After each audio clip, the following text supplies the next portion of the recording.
Hello and welcome to the Dublin Arsenal podcast. I'm your host, Jonathan Giles, as always. On this week's show, Monday the 26th of February, we'll be reviewing our 4-1 home victory over Eddie Howe's Newcastle United side. Also on the show, we will look ahead to our Premier League fixture against relegation-threatened Sheffield United next Monday, March 4th on Sky Sports Premier League at 8. So sit back and enjoy the show.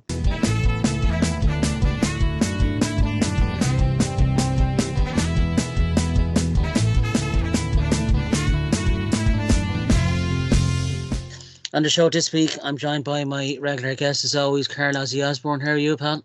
Oh, good, matey. Oh, good. And I'm also joined by, who have we got this week? Eamonn Donnelly. Evening, Jonathan. Evening, Carl. I was watching the Opportunity Knocks there. Palmer's was on sign a poem. I wish I looked out to me teeth there. I have dentures myself. And my dad, when she was out there, Chopper Harris, he used to break his own two legs before he went out there. I have a bit of a strep throat, but I think some of that was brought on by some of the overindulgence on Saturday, which was a great day, a really good day, you know. So I have to say, you look fresh as always, Eamonn. So thank you for coming on. I'm a very good-looking boy from certain angles at dusk. I think it's the background there with the curtains. I'm in Bates Motel here. Norman! Yes, mother. Yeah. You're a very evil woman, dude. You are an evil woman, Ivy. You belong to a home for the flame and bewildered. It's great to see Eamonn in good spirits with the Guinness there and Ozzy's on the water. It's... we kick on to the Premier League review from the weekend. So, 4-1 home victory over Newcastle United. Goals by Gabriel. I think I'll give it to him. He went down as an OG to Botman, but I suppose we give it to Gabriel this time. Havertz got the second. Brilliant team move. Jorginho's ball over the top was just exquisite.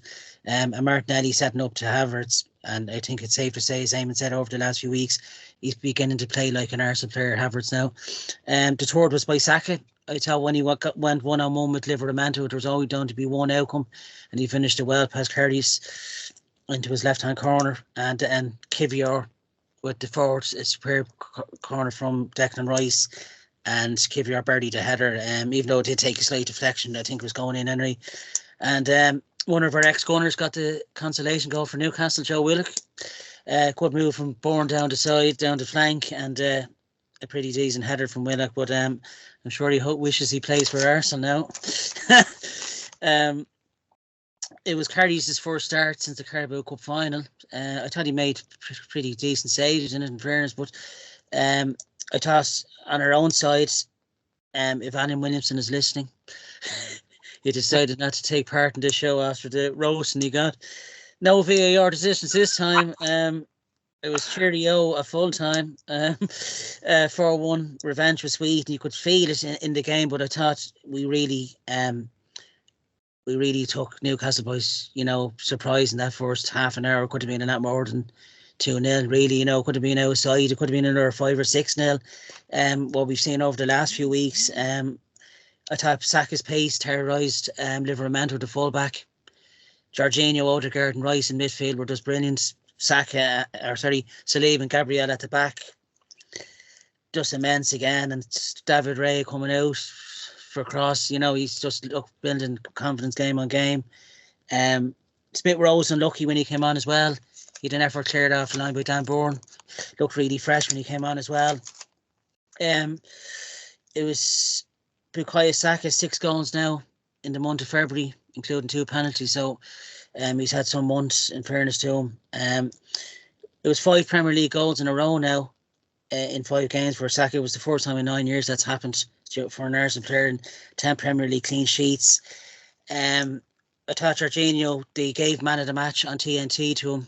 I can't really complain, I thought he had another great, he's really come into form these last few weeks. It leaves us towards 18 wins, 4 draws, 4 losses, 62 scored, 23 conceded, and 58 points. I know Eamonn and Ozzy, you had the best seat in the house from being there on Saturday. I'll come to you, Eamonn, your take on Saturday's 4-1 victory. Okay, well, first of all, I was to meet Carl in the Woodbine, and I think we got an indication of what the ground might be like. Carl came over to the King's Head and said, "We're not getting in there because it's absolutely rammed, because there was Six Nations rugby on and stuff." People went to that stadium. I compared it to the 12:30 in the morning start against Palace, where the stadium was a bit, so what? The stadium was absolutely rocking. Quarter of an hour before kickoff, and they had all these flags left on the seats, and it was like something you would have seen in European football. That when Newcastle came out of tunnel, they were greeted by a stadium. It made it look like there was 100,000 people in it. The noise was incredible. I have never experienced an atmosphere like it. Now, I know that the time of night it was, particularly on a Saturday, people probably had a few more beers than usual. But my God, it was in fairness, I myself, I hadn't been on the soup that day. I had a couple before the game, but I was really taken by the noise of the stadium. So that was the first thing, and I think Arsenal played very angrily after what happened against Porto. They really stepped into it from the word go. The press from Odegaard and Havertz from the very, very start was absolutely relentless. Yeah. Newcastle couldn't get out. Newcastle, I don't think, crossed the halfway line in any meaningful way. And when I say meaningful way, with players looking for the ball for 22 minutes. Yeah. 53% of that game was played in Newcastle's final third. Right? And Newcastle are supposed to be one of the top teams. They were terrible. But they were terrible because we were that good on Saturday. Right? And before the first goal, I said to the lad next to me, stick that on top of Karius. He's Mew. And Karius didn't know whether to come or go. Gabriel got to touching it, and then there was all sorts of pandemonium. Fairness to Karius, he made some half-decent effort to make a save. But we caused them trouble from set pieces. They couldn't get out. We controlled the midfield area completely. Declan was unbelievable. Jorginho was better again. That looked like a real midfield combination that could take us through the season, I have to say. Yeah. We did everything at pace, quickly. So there's no real analysis of that game. It was the most one-sided game, with the exception of 15 minutes in the second half when they came out and had a go. Right, but it was the most one-sided game you'll ever see. Played in a brilliant atmosphere, and we were terrific. Raya's distribution was quick, on the money, getting us going again every time. They just couldn't cope with us. And Havertz again, they should call him COYG havoc, because that's what he's doing. He's causing havoc. Because what he's doing is, if you see the goal, the one that you mentioned with Jorginho clips the ball over to Martinelli, who'd come from one side to the other. COYG Havertz caused that space by making a mad run to nowhere. And sometimes making a run to nowhere, it's very unselfish, right? But he opened up a big gap. Jorginho saw Martinelli on the go. Havertz then went back into the space he left. And there you have it, a goal. It was beautiful. Our passing combinations in the first half were unbelievable. And I'm not getting carried away. I just think we played with a bit of spite, a bit of anger. And my favourite player, fast becoming one of my favourite all-time Arsenal players, Ben White, didn't give Anthony Gordon a kick. Well, he did. He gave him 2 kicks, literally. But he didn't give him a kick of the ball. So it was very pleasing from that point of view. We were really, really good. Really, really, really good, Yeah, it's very hard, as you said, Eamonn, to make analysis. It was so one-sided, It was a game that was all over by half-time, really, Jonathan, you were there also. Jonathan, before you ask Ozzy, it wasn't all over at half-time. It was all over after 5 minutes. Yeah. And you mightn't have seen that on television, but if you were at the game, after 5 minutes, You just knew this wasn't going to be a game where we're going to knock on the door, and they're going to hurt us. They couldn't get near us. Yeah. Yeah, I do believe the defeat was it Tuesday, Wednesday night now against Porto, that was the kick up the earth. You could I think we wanted to come out, Eamonn, and show the fans that was a once off. Before again, I want you to bring Carl in, but look, the fact that the game was played at 8:00 at night, with that atmosphere, with the team responding to that atmosphere, Porto are in for a treat when they come to the Emirates Stadium. Trust me. Yeah, they don't seem to travel well, Porto, but I think when you look at the two, so there's a lot more quality on our side than theirs, but we'll take that as it comes in 3 weeks' time. Yeah, Ozzy, you were at the match also. Sweet revenge for November. It was. I can exactly hear the excuses that, coming down from the other end from Alan Williamson, who declined to come on. But what did you make of the game, Ozzy? You were in the best seat in the house as well. Well, I was talking to me and Eamonn talking before the show, like what he said about the amount of drunk people in North London. I think it's got to be some sort of Guinness Book of Records attempt. The amount of pissed people in one stadium. The flames you saw before kickoff on TV, they weren't supposed to be there. I think someone just opened flame and there was that much alcohol in the air and the place nearly went up. It was electric. It was absolutely electric. Like, I don't know what you saw on TV and what came across on TV. They had a hype rapper do some sort of pre-match customized rap for the night. He just got everyone going. The flags were brilliant, and credit to Arsenal really for what they did. That night, really, because it just got everyone up for it. And like Eamonn said, I don't think I've witnessed anything quite like it. And I hope we continue to do that for the remaining of the season, certainly against Porto. Those big nights, games under the lights, I think it's massive. But sort of reiterating what Eamonn said about that press, we were celebrating tackles in that first 5 minutes. Players were celebrating a tackle like they'd just scored. Odegaard hit someone. Havertz hit someone. They were cheering to the crowd like I scored a goal. This is still at 0-0. And it quickly became apparent when in the 3rd minute Carrier started wasting time that they didn't want it. They looked scared of us. And we just came out so hard and so fast with that press. And what Eamonn said about the midfield, it's very clear what our sort of plan was in that game. And we isolated Bruno Guimaraes. He was on his own, chasing around a triangle of Declan Rice, Odegaard, and Jorginho. And he was just a headless chicken in the middle of them, running around. Couldn't get on the ball.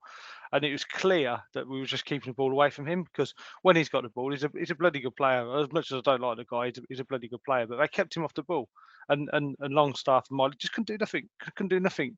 They couldn't get into the game because we were just our movement was so good. It was a great diamond, and I generally think this was probably one of the. I know we talk about Declan Rice, but Jorginho is one of the best performances I've seen in centre midfield for a long time in the Arsenal stadium. I think it weren't just his interceptions, but his passing was just sublime, wasn't it? It was every time he got the ball, he was always an outlet. He always seemed to be there in space. I think there's only ever one other player I've seen create that much space and have that much composure, and that's Clarence Seedorf. When I used to see him play, I've seen him at the Emirates, and he was almost like he had a sort of a no-go zone round him. Everywhere he was on that pitch, he just created space, got the ball, took the composure. Carl, can I just come in on that particular point? Yeah. You see, some players see pictures and they have an imagination. So if you have an imagination, it means that you don't have to look up when the ball lands at your feet to decide what you're going to do. Yeah. And he's one of those guys. Like, if he receives a ball in a tight area, he knows giving the ball back to the player who gave it to him to make space is the right thing to do. Yeah. Right? And then he just drops into a pocket of space. He's very, very perceptive, is what I'm trying to say. You know? And it was evident, wasn't it, in that game? He just kept on appearing with the ball at his feet. And the thing is, Martinelli, Saka, whoever made that run, Kai Havertz, they knew if they're just going to run, that ball's going to end up with them. It weren't looking over their shoulder if that ball's coming. They knew if they made a dangerous run, he'd pick them out. And it sort of summed it up really on that goal where, Jorginho has passed over the top, Martinelli squares it, and Kai Havertz puts it in an empty. Brilliant, wasn't it? There was no hesitation there. There was a run made through. He knew where the ball was going to be put. Martinelli did a great cutback, and Kai Havertz scored. And it was just an unbelievable performance, really. My only regret But I about think that. as well, sorry, Eamonn, I think a lot of credit has to go to Kai Havertz for being in that position in the box. Because if that was, the last few weeks when his confidence was low, he wouldn't have made that run. So that shows how far Kai Havertz has But come. it's not only that. Yeah. For him being in the position, as I referenced earlier, it's the fact that he was the one that emptied the space in the first place. Yeah. To allow Jorginho to spot Martinelli going into that. But my only regret, Mr. Williamson, is that when Martinelli cut it back, that the ball wasn't 99% out when he cut it back. And the VAR said they couldn't make any conclusive decision. That would have been perfect. So, yeah, honestly, it was just a great day. Like I say, to give much analysis on that. But there was lots of. I don't know what you thought, Eamonn, but I thought there was a lot of decent balls being put into the box, and had we have someone that was lethal with a head of it, it'd have been a lot more. I think looking at the chances missed, we should have scored 6. I think looking at the chances that went into box, and I'm setting a Eamonn here for an impression, but the chances going into the box, that ball being hit over, the amount of times the ball went to the back post and we didn't have someone on the end of it, and that, like, if Alan Smith would have been playing in that game, he'd have bagged the hat trick, wouldn't he, Eamonn? I think I might have tried on the ball into the far post. I think I might have tried. Hang on, I've got to blow me nose because it always seems a bit snotty when I'm speaking on the air. We're still love you, Smudger. Yeah. You know what I'm saying, Eamonn, though? There were so many balls. I mean, and had we had someone that could head the ball, I think we would have scored even more than what we'd already had. Here's the question: when you're traveling home, when you read the Observer, you get all sorts of nuggets that doesn't appear in the tabloids. Who would you say won the most aerial duels in the game? In that game? Yeah. Saliba, Gabriel. Kai Havertz. Kai Havertz. He won 100% of his aerial duels. Did he? Yeah. He's come some way, hasn't he? Well, what's been the reaction? Like, you've been there in the stadium. Now, I don't want to get carried away. What's the reaction to Havertz? Right. Yeah. Are the fans grown to Havertz from what you used to have seen in the States? I was going to make a point on exactly that, actually. So, round me, there was a few. When he missed that chance after the second half, he went through on goal and missed that chance. Yeah. There was quite a few people around me that were saying 60 million down the drain. Oh, he's done it. And then Newcastle came back in it again and said, oh, it's Kai Havertz missed. But they completely, I think fans are quick to judge on him. They're quick to jump on him. I am seeing a turn in fans, but I did hear that on Saturday night, and I was quite disappointed because he made up for it straight afterwards. When I tell you something, I had a bit of a row. It's not like me now, to be arguing with people. I had a bit of a row with a bloke. When I was down in the North Bank, and every time Granit Xhaka passed the ball, oh, well done, Xhaka. Oh, you are a great player. You, okay, this type of thing. And I'm saying, do you know the game? Do you know the game? Right? I think a lot of people who don't know the game do that. Yeah. Anybody who knows the game knows exactly what Kai Havertz is bringing to us at the moment. Yeah. And if everybody listened to us, and I've extended it, it's not just me. If everybody listened to us, this is a group hug. Everything will be okay. Yeah. But yeah, in answer to your question, Johnny, I think that people are still out there. I think they're still trying to jump on him, and I think he'll have that for a while. But he's slowly becoming one of my favourite players in the team, mate. I've got to be honest. He is creating havoc, and that is the reason why I say about Granit Xhaka, because then, if you remember last season, Granit Xhaka got a chant, he got this, he got that. Kai Havertz is a really good player who's playing very well for us, I'm delighted we have him. Yeah. He's going to get better. He's getting coached in a much better way than he had been. And that is money well spent. Yeah. And eventually, common sense will tell. Yes. And he'll be okay with the fans, Yeah. He's actually the player Chelsea signed. He was the type of player, when he was at Leverkusen, they were the performances he was showing. It was just Chelsea being such a mess last season. There was so much inconsistency there. But, we're starting to see when a player's amongst good players and there's a good team ethic, you can see that, can't you? A player grows amongst. Credit to Arteta for sticking by him, because it was it could have been a safe move to drop him, but he stuck with him when he was having those bad performances. Yeah. And now it's paying off. He needed an arm round him. The lad needed an arm round him. He might not look like he needs an arm round, but I think he's one of those sort of players. But I don't think it's only that, Carl. I think where Arteta is due the best credit, apart from his tactical stuff, he has fostered a brotherhood in the squad. Yeah. And the players looked after Kai Havertz.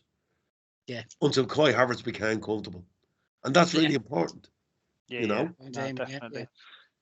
Just another point, I don't know what your thoughts are on this, but I don't know what you're from TV and naming you've been there, but seeing Jacob Keebler at the back as well.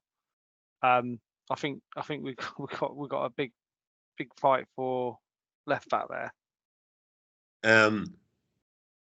I did say this last week.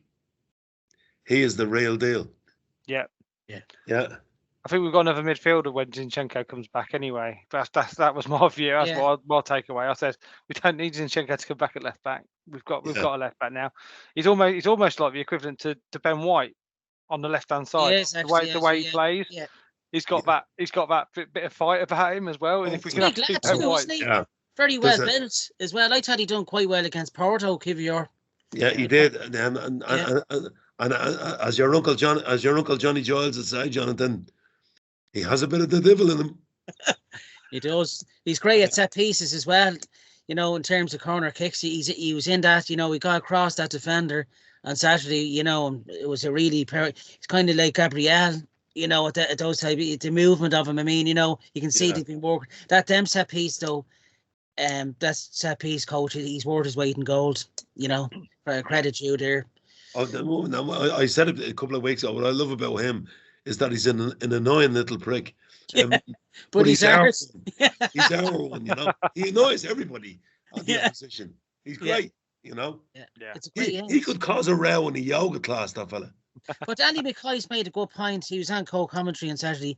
The deliveries by Declan Rice set piece, it's just been, that's another side of Declan Rice's game I've seen really improve, as the season's gone on. They're just so accurate, Declan's a good kicker of the ball. Like he always was. Declan's not the most skillful player in the world, but he's a metronome. Everything he does is percentages. Yeah. And he treats every part of the game as a percentage. So if you get Declan to take set pieces, he'll go out like a rugby kicker and he'll practice them all day long until he gets it right. Yeah. That's just Declan, What did you make of Bukayo Saka? Terrorised Livramento all day from what I've seen. They doubled up on him in the first half, but I noticed he was 1-on-1 with Livramento a lot in the second half. You could see, and that third goal proved it, didn't it? Once he's 1-on-1 with a player, 9 times out of 10 he's on his skin him and score.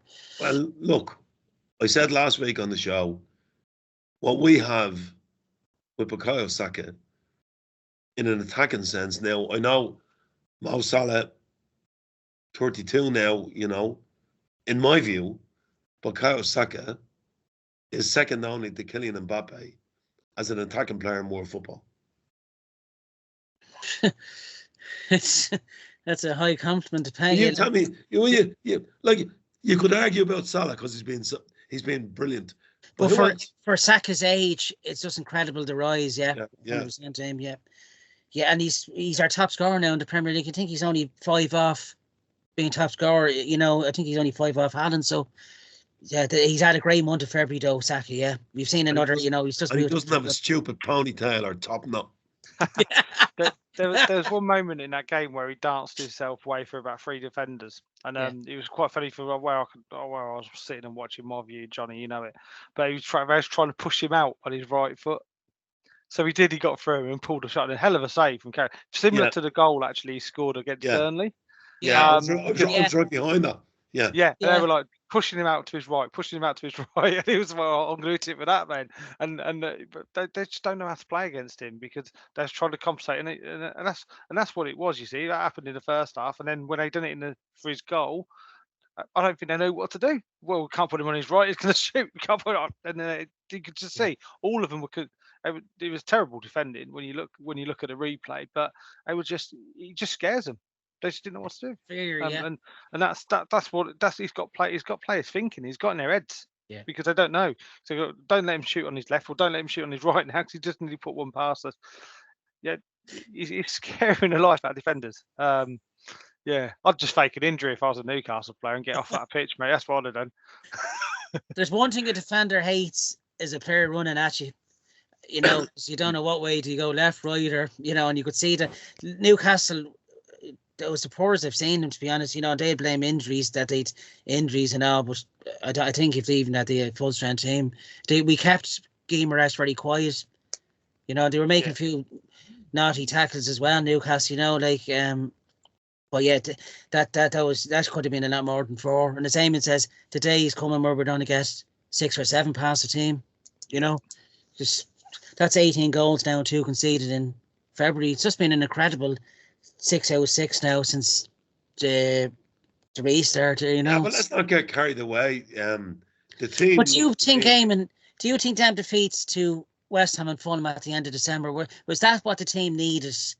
Just as a wake up. I just think that the team has been set up differently this year. It took a while to blend, and I also think Arteta has definitely done something in the physiological department about trying to stay the course of a season. Yeah. And I think we probably hit the empty button in December. Yeah. With a view that there's another 4 or 5 months to go. So I think, look, let's stop talking about the West Ham Fulham games. And we lost them both. But we should have beaten West Ham. And we lost against Fulham deservedly. And if we'd have beaten West Ham, we'd be top of the league. Yeah, there's the mergers, 100%. Yeah. It's just like as Liam Gardner said to us a few weeks ago, he was just going through that if we got up to Newcastle, if we won every game up to the Newcastle game, you can start dreaming, and that's what's happened. 6 from 6 now. And no, we're right in the mix. Yeah. A 3-horse race. It's going to be an exciting last 12 games of the season. Yeah, your man of the matches, lads. Starting with you, Eamonn, from Saturday. Well, look, Jorginho was man of the match, but my personal man of the match again was Benjamin White for putting Anthony Gordon on his arse twice. Just if ever anybody summed up the personality of Arsenal this year, it's him. And I'm going to give it to him again. Hats off, Ben. Ozzy, your man of the match? For me, it was a faultless. I don't think we should even put Jorginho in this conclusion, because it was just a faultless performance. But other than Jorginho, for me, it was Martin Odegaard, leading like a captain, didn't stop running. He was unbelievable. Yeah, he's just those little flicks he does and stuff like that. But to keep that going, that press was led by him. And he as a captain, and we sometimes question him as captain, don't we? Say about Declan Rice and that, but you know what? He led like a captain that night. And the other thing about Martin Odegaard is, what's the story with the length of his arms? Do you ever see when he starts scolding the crowd? He's like Big Jim Larkin, like the length of his arms. He's got long arms, that fella. I don't know what they do up there in Denmark or Norway actually. But see Sean Longstaff, Martin Longarm. It's all like fermented fish, Nathan. That's what it is. Yeah. He would have never survived in a nightclub if they were playing Night Fever. He'd have been knocking fellas out left, right, and centre. You know, yeah. I'd probably give my man of the match, Jorginho. I thought he had another. Yeah. He's had a great month of February, and his experience as well is really shown, And Jorginho was man of the match. Oh, he's unbelievable. That's what I mean. Just that ball over the top from saying must have been incredible in the stadium from what I saw on the telly though for that goal for Havertz. It's just like he scooped it up.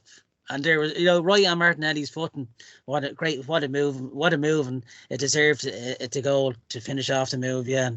And look, he can't ask for more, can he? 4-1 on a Saturday night, and he keeps us in the mix.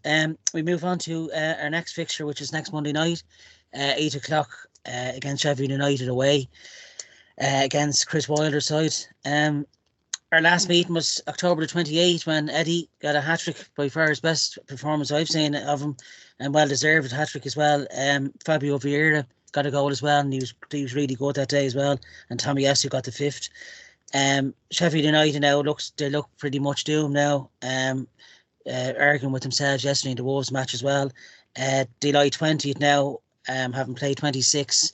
They've only won 3, lost 19, drew 4.